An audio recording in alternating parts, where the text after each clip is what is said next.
Good afternoon students. आप सभी को BEd ML कॉलेज की ऑनलाइन क्लास में स्वागत है।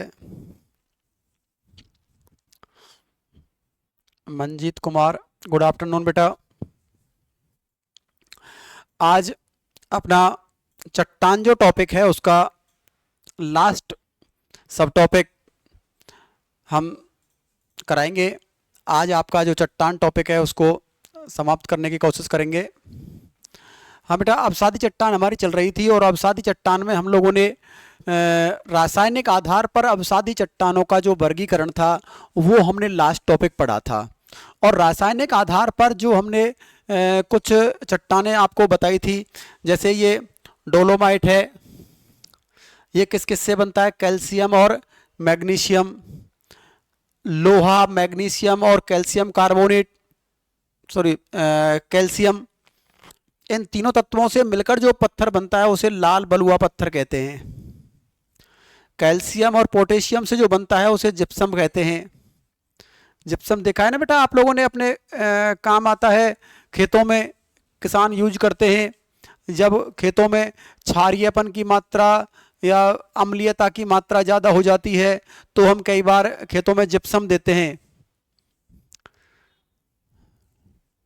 तो उससे खेतों की जो उपजाऊपन की क्षमता है वो वापस मिलती है बेटा। ये जिप्सम है, बहुत ही लाभदायक है। नमक, जो कि बहुत ज़्यादा मात्रा में मिलने पर ये भूमि को बंजर बना देता है। क्या बना देता है? भूमि को बंजर बना देता है। अपना नागौर नाम सुना है आप लोगों ने बेटा? अपने राजस्थान में नागौर जिला है। अपने राजस्थान के नागौर में सबसे ज़्यादा बंजर भूमि मिलती है हमको, और वो इसी कारण मिलती है कि वहाँ पर नमक ज़्यादा है। क्या है? नमक। और वहाँ पर नमक भी क्यों है ज़्यादा, ये कारण भी आपको पता होना चाहिए। क्योंकि वहाँ पर ज़मीन के आंतरिक भाग में कुछ ऐसी चट्टानें हैं, ज़मीन के आंतरिक भाग में ऐसी चट्टानें हैं बेटा जो जिनसे नमक निर्मित होता है। क्या होता है? नमक निर्मित होता है। वहाँ पर सुना होगा आप लोगों ने कि उन चट्टानों का नाम है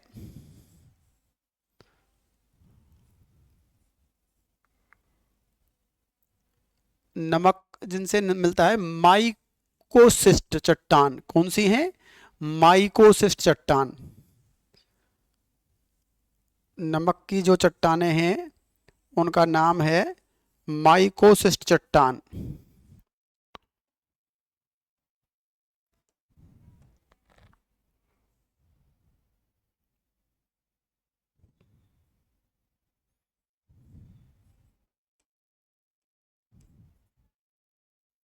माइकोसिस्ट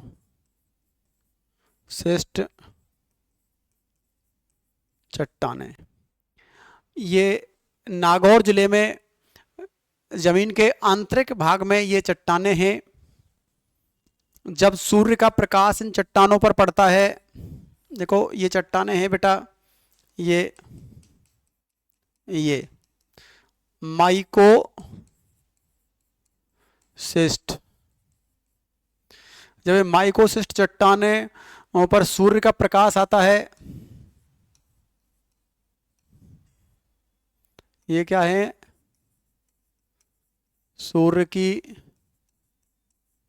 किरणें। जब यहां से क्या निकलता है? नमक निकलता है।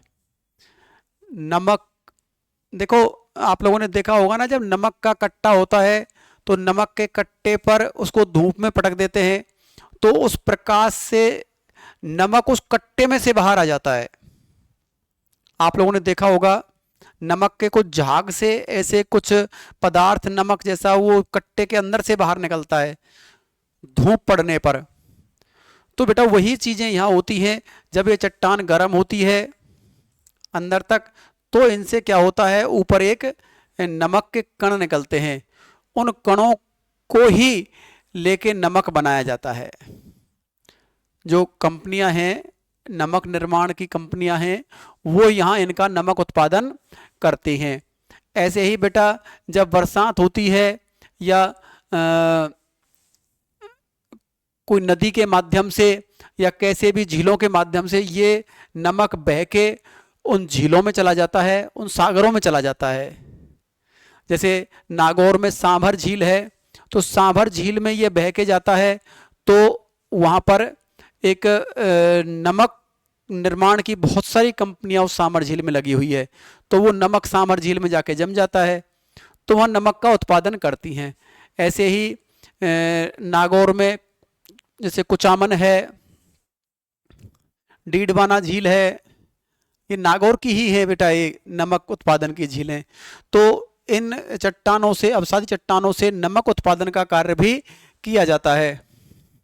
हाँ, अब हम बात करते हैं बेटा अगले टॉपिक की, और अगले टॉपिक में हम लोग जाते हैं, तो हमारा है चट्टानों के उत्पत्ति के कारक, निर्माण की प्रक्रिया के कारकों के आधार पर, निर्माण की प्रक्रिया के कारकों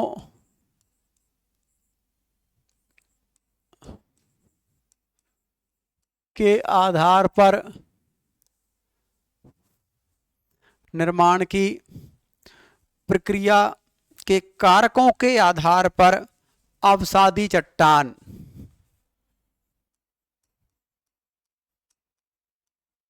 अवसादी चट्टान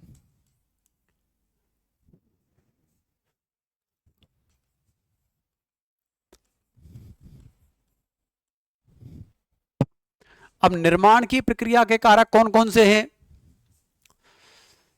भाई? अपना एक तो जलज है, एक वायु है और एक हिमानी है।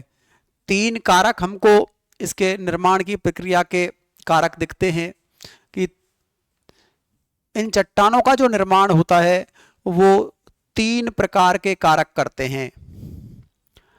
हाँ, मंजीत कुमार गुड आफ्टरनून बेटा, ये कृष्णा कुमार गुड आफ्टरनून, हाँ मोनिका यादव, हाँ बेटा कृष्ण कुमार के नाम से मोनिका क्लास लेती है।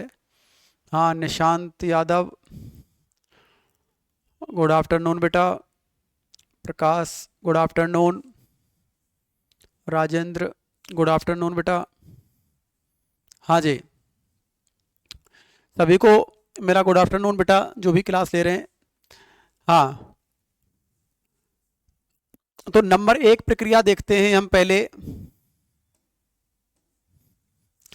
नंबर एक, जलज, जलज, फ्लूवियल, क्या बोलते हैं इसको इंग्लिश में? फ्लूवियल, फ्लूवियल,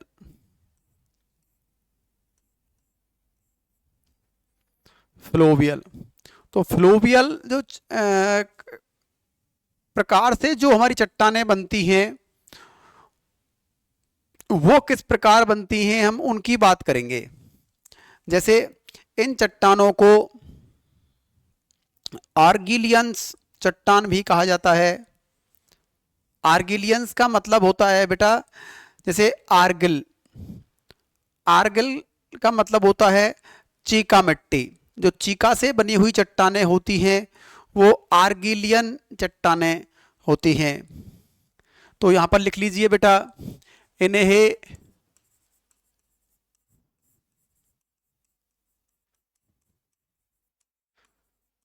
आर्गिलियन चट्टानें भी कहते हैं, क्योंकि आर्गिल का अर्थ है, आर्गिल का अर्थ है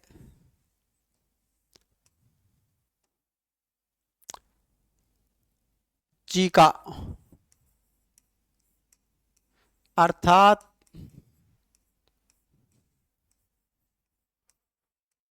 चीका निर्मित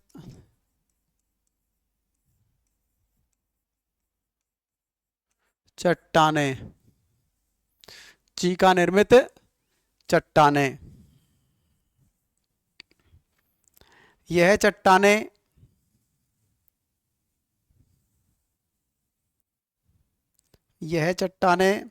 निम्न क्षेत्रों में विकसित होती हैं।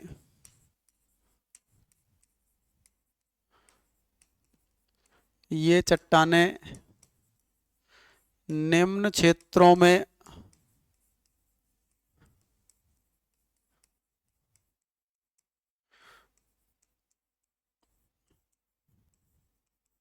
विकसित होती हैं।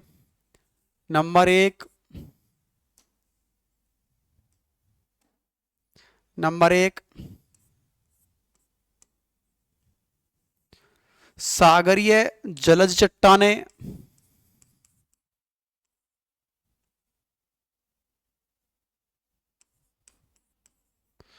सागरीय जलज चट्टानें, सागरीय जलज चट्टानें।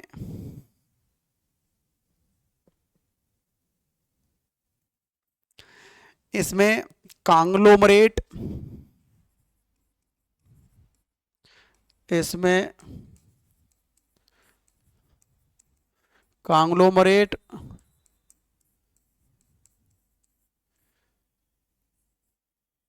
चूना पत्थर, कांग्लोमरेट चूना पत्थर, चीका मिट्टी, सिल्ट, चीका मिट्टी, सिल्ट आदि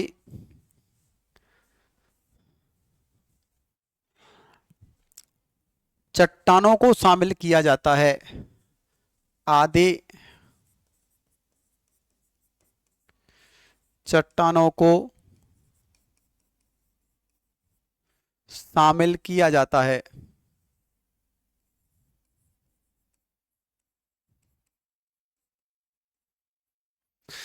लिख लीजिए बेटा, जलज फ्लूवियल चट्टानें, जल से निर्मित चट्टानें।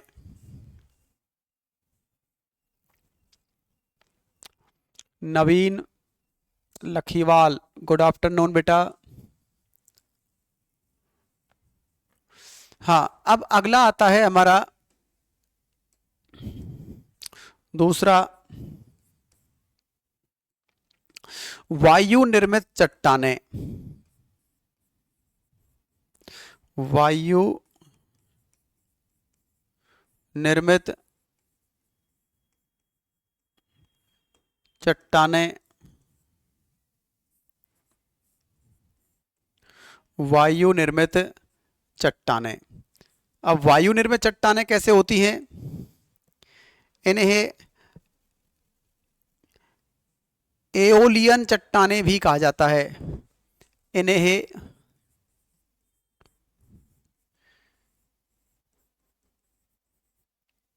एओलियन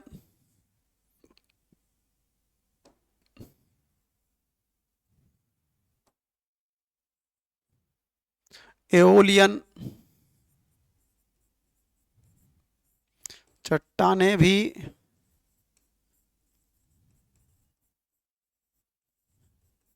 कहा जाता है। इन्हें एओलियन चट्टानें भी कहा जाता है।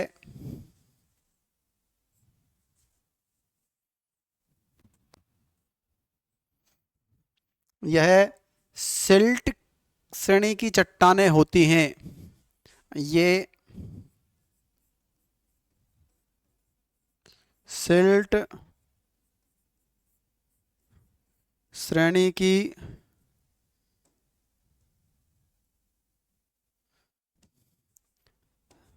सिल्ट श्रेणी की चट्टानें होती हैं। सिल्ट श्रेणी की चट्टानें होती हैं। चीन के लोयस के मैदान, चीन के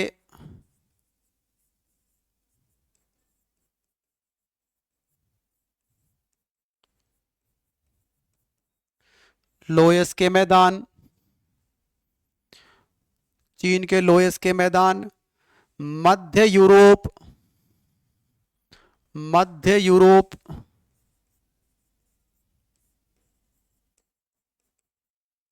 मध्य यूरोप,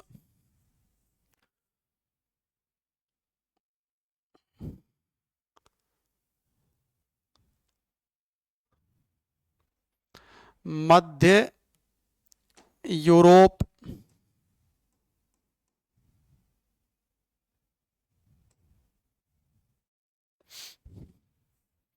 मध्य अमेरिका,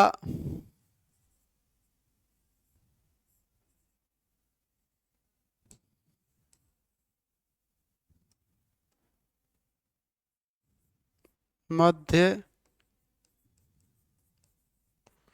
अमेरिका,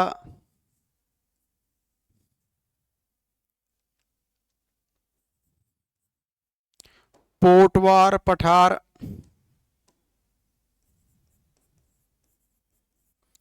पोटवार का पठार पाकिस्तान आदि।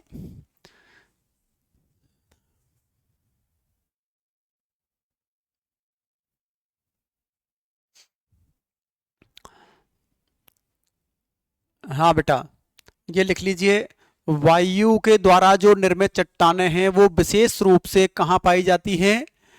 एक तो अपने चीन में जो लोयस का मैदान है, जहाँ हांगहो नदी भी बहती है, हाँ, वो क्षेत्र जो बनता है वो हमारा लोयस का मैदान है। लोयस के मैदान किससे बना हुआ है? वायु द्वारा निर्मित, मतलब एक स्थान से वायु के द्वारा उठ के जो धूल के कण वगैरह जो भी एक घर्षण होके या सन्नि घर्षण से या जैसे भी जिस प्रक्रिया के माध्यम से वो पदार्थ गए हैं वहाँ पर उठ के, तो उसी का परिणाम है वो लोयस के मैदान का बनना। जैसे कई बार बालू का स्तूप बनते हैं या बालू का स्तूप लंबे समय तक एक स्थान पर जम जम के वो एक चट्टान के रूप में परिवर्तित हो जाते हैं, तो वो भी क्या होते हैं? वायु द्वारा निर्मित अवसादी चट्टान के रूप में परिवर्तित हो जाते हैं। वो उनको भी हम अवसादी चट्टान के रूप में पढ़ते हैं। उसके बाद में अपना तीसरा पॉइंट आता है लास्ट, हिमानी निर्मित अवसादी चट्टानें। हिमानी निर्मित अवसादी चट्टानें, हिमानी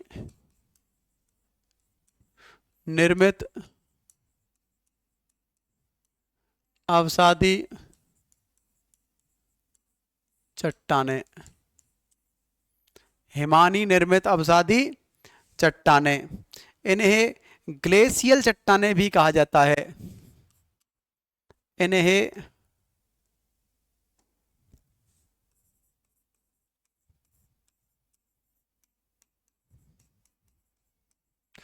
ग्लेशियल ग्लेशियल चट्टानें भी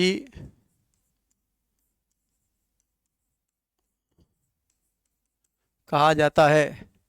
ग्लेशियल चट्टानें भी कहा जाता है।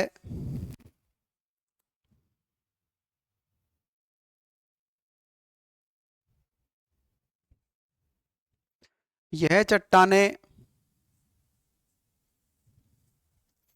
चट्टानें पर्वतीय भागों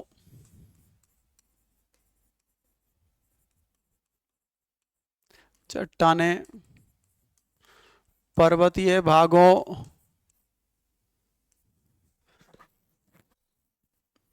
एवं उच्च अक्षांश क्षेत्रों में बनती हैं, एवं उच्च अक्षांश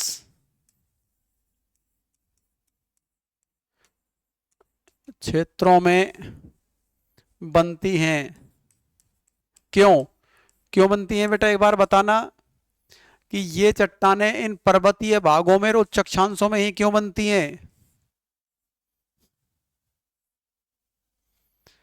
कोई भी एक बच्चा मेरे को ये बताए बेटा कि ये जो हिमानी निर्मित जो चट्टानें बनती हैं या बर्फ के द्वारा जो जमा की गई जो अवसाद है उसके द्वारा जो चट्टानें बनती हैं वो उच्च अक्षांशीय क्षेत्रों में और पर्वतीय क्षेत्रों में ही क्यों बनती हैं। बेटा आप में से कोई भी इस क्वेश्चन का आंसर दे। बेटा एक बार कोई भी कमेंट्स करे, जो आप क्लास देख रहे हो बेटा, कि इन क्षेत्रों में ही ये क्यों बनती हैं ये चट्टानें, उच्च अक्षांश क्षेत्रों में या पर्वतीय भागों में। बेटा ये गोल पृथ्वी है और पृथ्वी पर ये 0 डिग्री अक्षांश, ये 23.5, 66.5, 23.5, 66.5, ये 90 डिग्री, 90 डिग्री, मतलब ये नॉर्थ,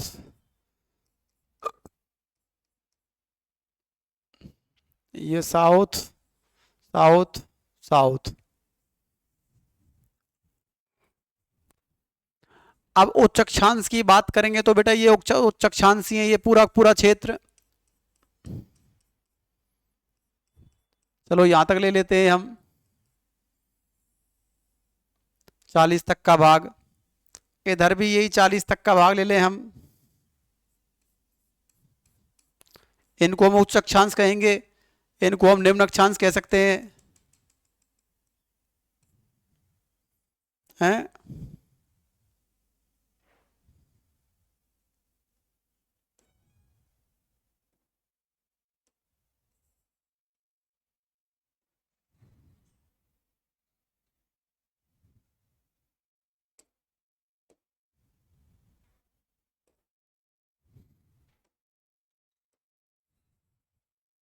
ये वाला एरिया बेटा, ये वाला देखते, इसमें आ ही नहीं रहा है। हाँ कोई बात नहीं, मैं इसकी बात कर रहा हूँ, ये 0 डिग्री से 23.5 के बीच की बात है दोनों तरफ, ये वाला, ये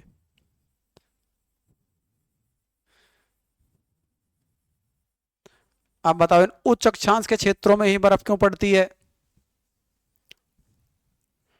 क्योंकि बेटा सॉरी, चट्टानें क्यों बनती हैं, तो यहाँ का मतलब होता है बेटा क्योंकि बर्फ ही हमारी उच्च अक्षांश क्षेत्रों में गिरती है। बर्फ कहाँ गिरती है, उच्च अक्षांश क्षेत्रों में। सीधा सा आंसर है बेटा, जहां बर्फ गिरेगी वहीं तो बर्फ चट्टानों का निर्माण करेगी। भाई आज हमारे यहाँ की हम बात करें, हमारे एरिया की, तो यहाँ जब हमारे यहाँ बर्फ पड़ती नहीं है तो बेटा यहाँ इन चट्टानों का निर्माण कैसे हो जाएगा, नहीं होगा ना। बस वही चीज पहाड़ों पर है, जब पहाड़ों पर बर्फ पड़ती है तो वहां पर इन चट्टानों का निर्माण होगा, और पहाड़ों पर भी बर्फ नहीं पड़ेगी तो उस पहाड़ पर नहीं होगा। अब आप कहो कि साहब ये भी पहाड़ है हमारे यहाँ पर अलवर में, अरावली की पहाड़ियां हैं, यहां बनती है, बेटा नहीं बनेगी यहाँ। क्यों बने, क्योंकि यहाँ वो बर्फ पड़ती नहीं है, तो सारे पहाड़ इसमें शामिल थोड़ी होंगे। भाई लिखा हुआ है पर्वतीय भाग एवं उच्च अक्षांश, पर्वत मतलब बहुत ऊंचे ऊंचे जो पर्वत है ना, लगभग 6000 मीटर की ऊंचाई पर जहां स्नो लाइन है, जहां से बर्फ पड़ना शुरू हो जाती है, उन पहाड़ों से आगे सारे पहाड़ों पर क्या मिलेगी आपको, ये चट्टानों का निर्माण होगा। हाँ, तो इनमें टिल एवं मोरेन को शामिल किया जाता है। इनमें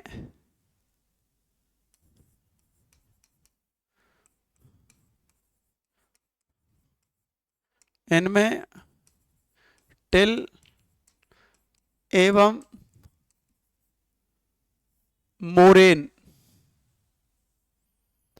टिल एवं मोरेन को शामिल किया जाता है।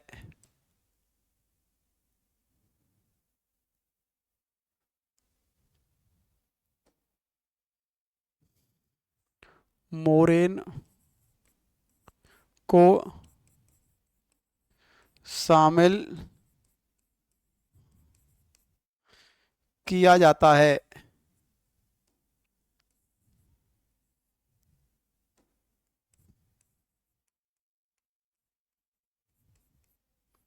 किया जाता है।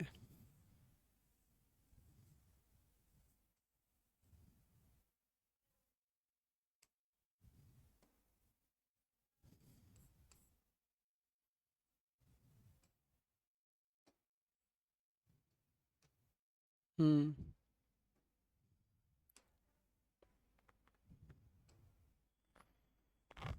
हाँ जी बेटा, ये उतार लीजिए आप। पॉलिटिकल साइंस, हिस्ट्री और हिंदी की क्लास कब शुरू होगी?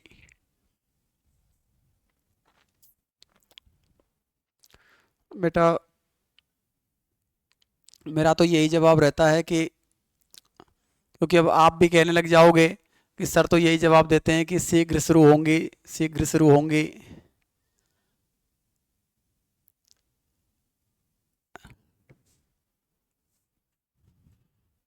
हाँ, देखिए अगला पॉइंट अपना है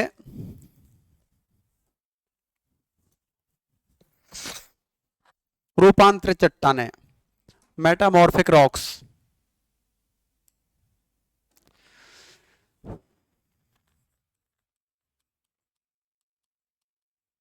रूपांतरित रूपांतरित चट्टानें।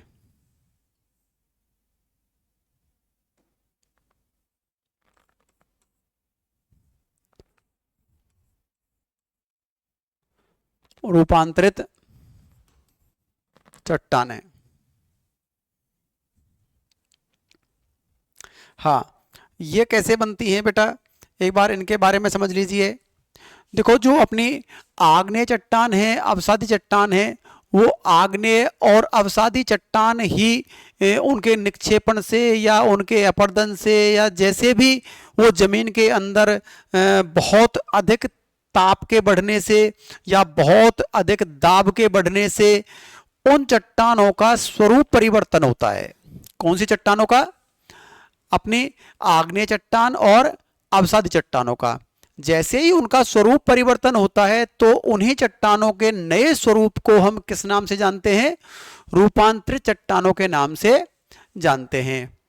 अब जैसे मान लो, मैं एक छोटा सा उदाहरण दूं आपको कि जमीन के आंतरिक भाग में बहुत लंबे समय तक कोई वनस्पति है, उसका कोयला बन गया, एक कठोर चट्टान के रूप में वो उपस्थित है हमारे पास। अब मान लो वो कोयला लंबे समय के बाद ग्रेफाइट बन जाता है। क्या बन जाता है? ग्रेफाइट। तो कोयले का जो ग्रेफाइट में परिवर्तन हुआ है वही क्या कहलाएगा? ग्रेफाइट हमारी रूपांतरित चट्टान कहलाएगी। और ग्रेफाइट का भी कभी लंबे समय के बाद में किसी नए पदार्थ के रूप में परिवर्तित हो जाना तो क्या कहलाएगा? रूपांतरित चट्टान कहलाएगी।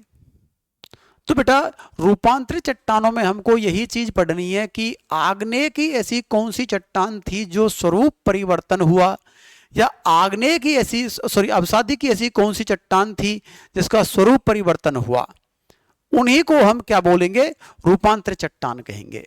तो यहां पर लिखिए आप लोग इसके बारे में कि इन चट्टानों को कायांतरित चट्टान भी कहा जाता है। इन चट्टानों को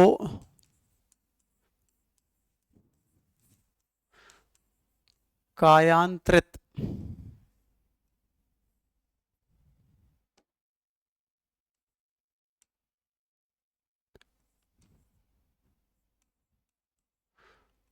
कायांतरित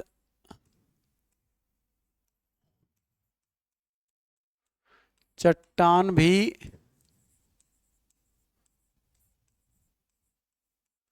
कहते हैं। इन्हें कायांतरित चट्टान भी कहते हैं। अगला, ये चट्टानें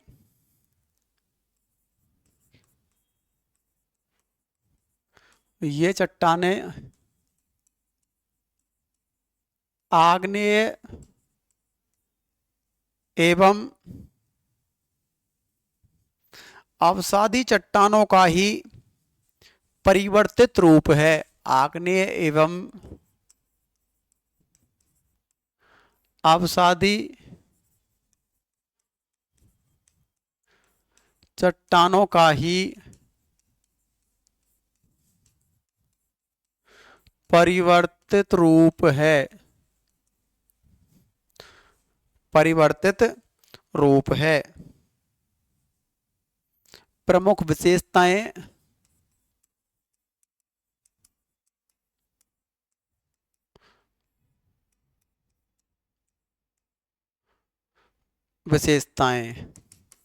नंबर 1, इन चट्टानों में मूल तत्व की उपस्थिति के साथ परिवर्तन होता है। इन चट्टानों की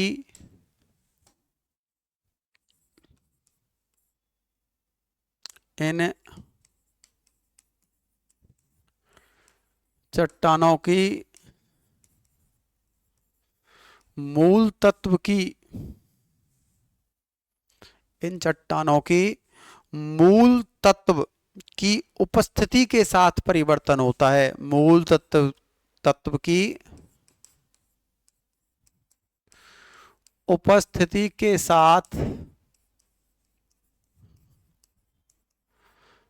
परिवर्तन होता है। मूल तत्व की उपस्थिति के साथ परिवर्तन होता है। इसके साथ साथ इन चट्टानों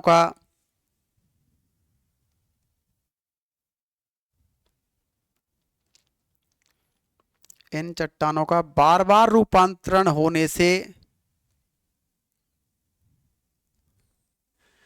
इन चट्टानों में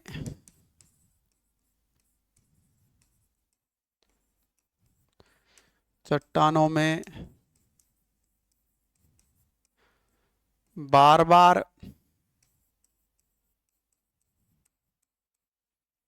रूपांतरण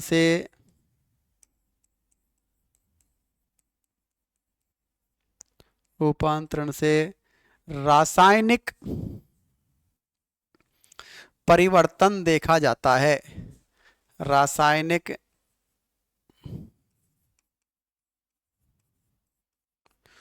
परिवर्तन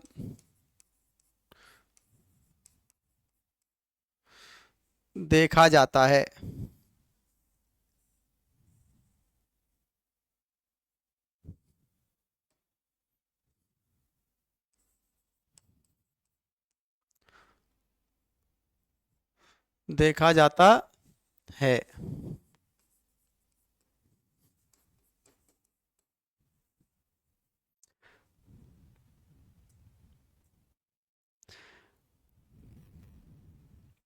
रूपांतरण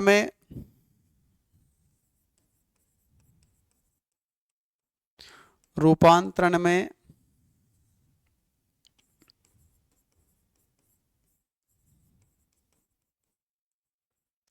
रवेदार चट्टानें अवसादी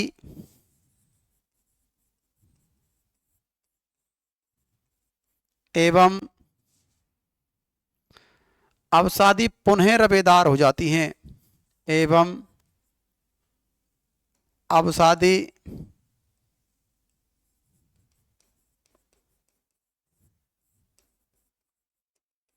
पुनः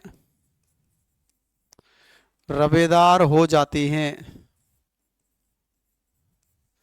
देखिए क्या होता है कि अपर्दन निक्षेपण की वजह से आग्नेय चट्टान किस में परिवर्तित हो जाती है?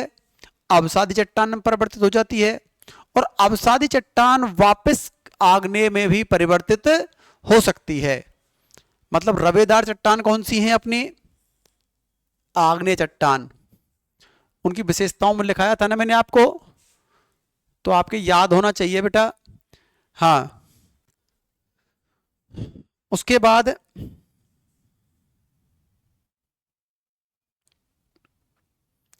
इन चट्टानों में मूल स्वरूप परिवर्तित होता है।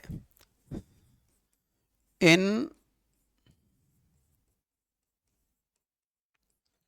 चट्टानों में मूल स्वरूप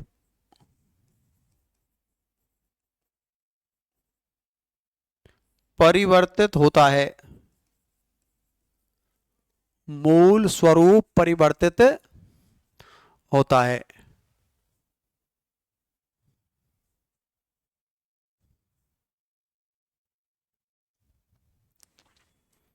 मूल स्वरूप परिवर्तित होता है।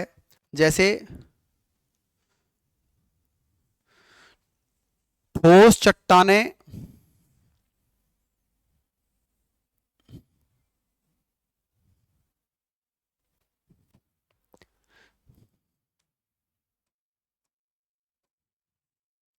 जैसे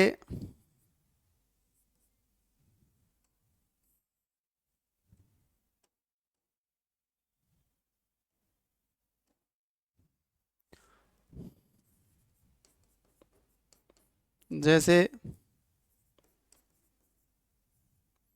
ठोस चट्टानें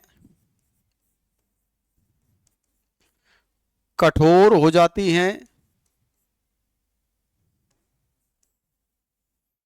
ठोस चट्टानें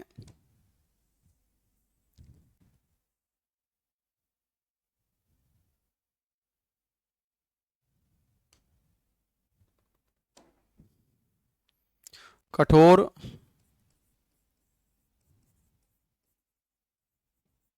कठोर हो जाती हैं और और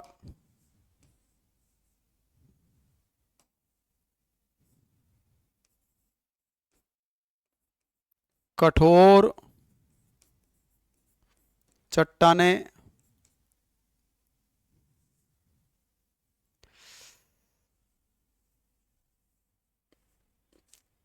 एक मिनट भैया, एक कमजोर है।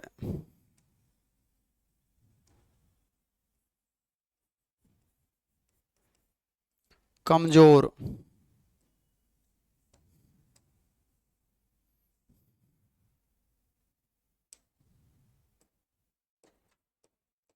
हाँ,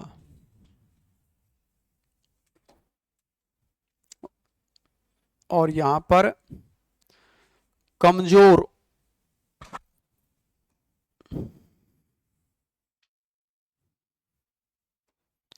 कमजोर चट्टानें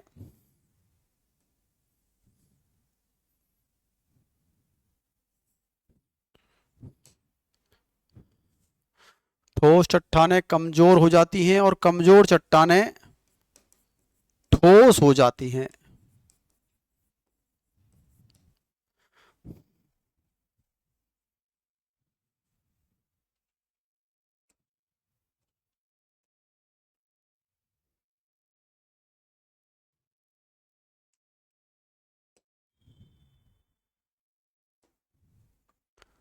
हाँ,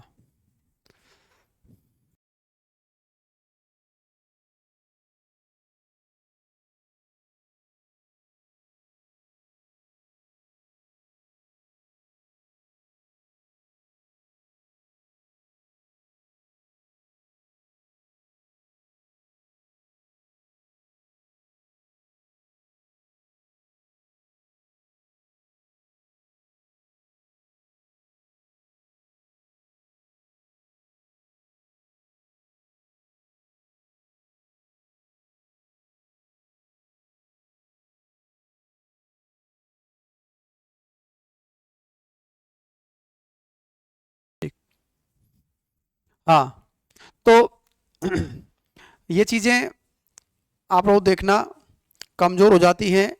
जैसे उदाहरण, इनके उदाहरण देख लो बेटा एक दो। हाँ,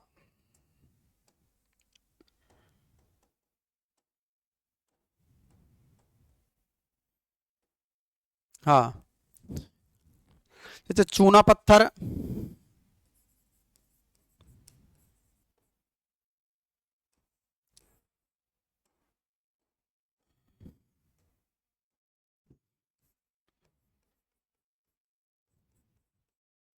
चूना पत्थर संगमरमर में,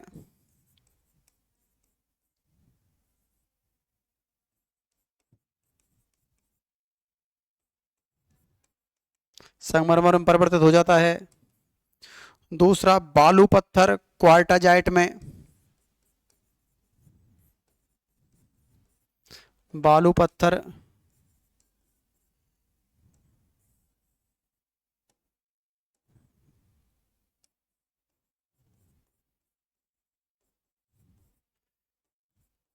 क्वार्टाजाइट में,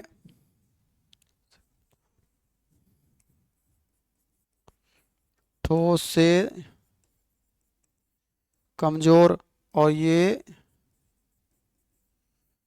कमजोर से ठोस।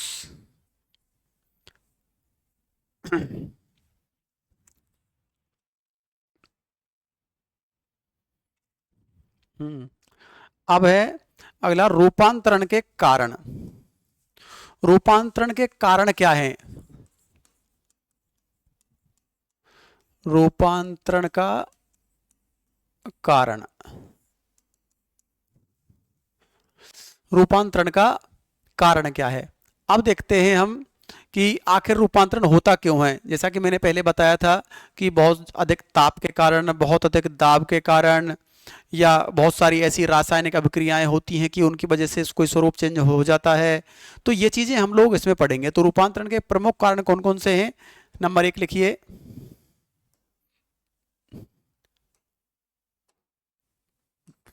नंबर 1,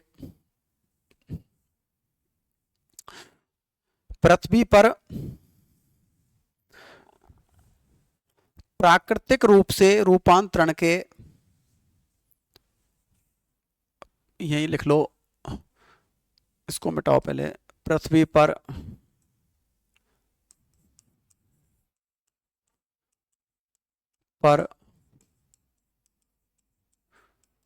पूर्ण रूप से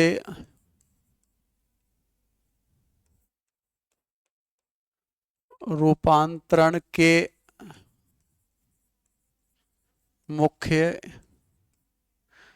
3 कारण हैं। मुख्य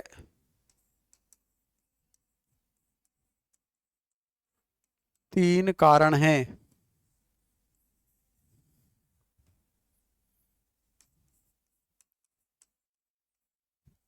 तीन कारण हैं। नंबर 1, ऊष्मा। नंबर 2, संपीड़न।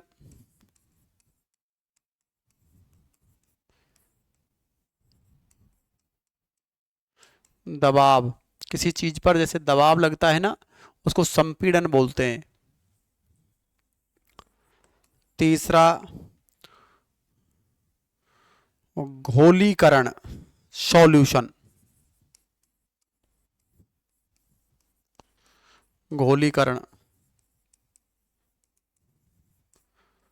सॉल्यूशन। ये ऊष्मा मतलब टेम्परेचर,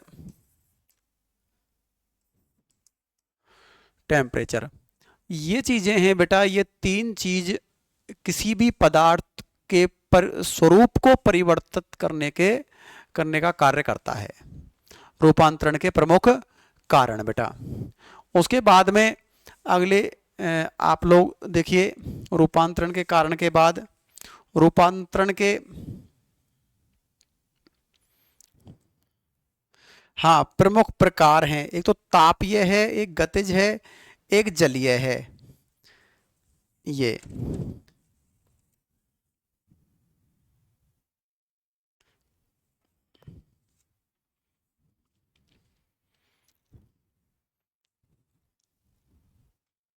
हाँ, यहाँ पर रूपांतरण के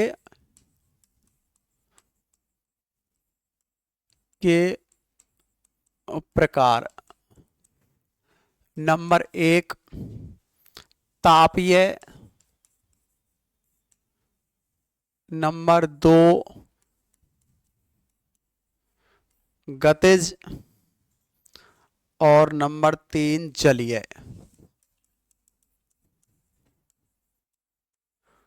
जलीय भाई, गतिज में क्या होता है कि जैसे सेल चट्टानों का स्लेट में रूपांतरण, मतलब एक विस्तृत एवं व्यापक क्षेत्र में दिखाई देता है ये। जैसे मान लो कोई तापमान एवं संपीड़न के कारण होने वाला कोई परिवर्तन है, उसको रूपांतरित चट्टान अधिक रूप में परिवर्तित करती है। समझ रहे हो ना? जैसे मान लो कोई ताप है और उस ताप की वजह से कोई पदार्थ है वो अपना स्वरूप परिवर्तन कर रहा है, तो वो तापीय परिवर्तन कहलाएगा। क्या कहलाएगा? तापीय परिवर्तन कहलाएगा। और कोई पदार्थ गति करके अपना स्वरूप परिवर्तन कर रहा है तो उसको हम क्या बोलेंगे? गतिज रूपांतरित परिवर्तन। क्या बोलेंगे? गतिज रूपांतरित परिवर्तन। और यदि कोई पदार्थ अपने जल की क्रिया द्वारा स्वरूप परिवर्तन कर रहा है तो उसे जलीय रूपांतरित परिवर्तन कहेंगे। क्या कहेंगे? जलीय रूपांतरित परिवर्तन कहेंगे। तो ये 3 प्रकार का परिवर्तन है बेटा। इसमें से प्रमुख कुछ उदाहरण मैं आपको लिखा रहा हूं। जैसे नंबर 1 तापीय के, तापीय परिवर्तन। इसमें आप लोग लिखिए तापीय में, जैसे सेलों का स्लेट में रूपांतरण,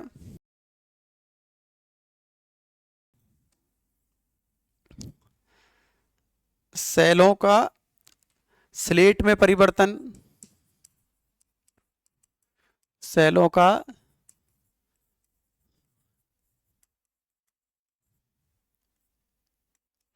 स्लेट में परिवर्तन।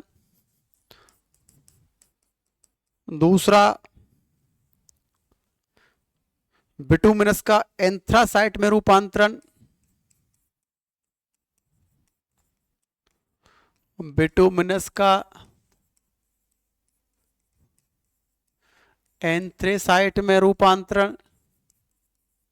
बेटा ये चीजें मैंने बताई थी ना कल। जैसे मान लो हम कोयला है, कोई बहुत लंबे समय तक जमीन के अंदर है तो उसका स्वरूप परिवर्तन होता है, उनमें कार्बन की मात्रा बढ़ती चली जाती है और वो एक और अच्छा और सुलभ और मूल्यवान बनता चला जाता है। तो जो बिटुमिनस है वो एंथ्रेसाइट में परिवर्तन होगा और लिग्नाइट का बिटुमिनस में परिवर्तन होगा, पीट का किस में होगा? लिग्नाइट में परिवर्तन होगा। तो लिग्नाइट सबसे निम्न श्रेणी का है, उस वो किस में परिवर्तित होकर जाएगा? लिग्नाइट में बदलेगा। लिग्नाइट बिटुमिनस में, बिटुमिनस एंथ्रेसाइट में परिवर्तित होगा। तो ये जो परिवर्तन है बेटा, ये तापीय परिवर्तन है। ये ताप की वजह से हमको देखने को मिलते हैं।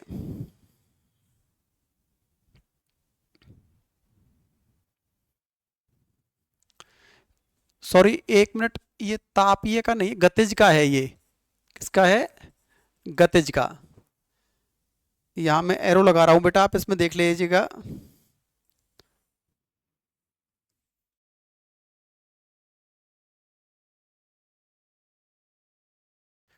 ये तापीय का उदाहरण यहां पे लिखवा रहा हूं बेटा मैं, यहां देख लो आप।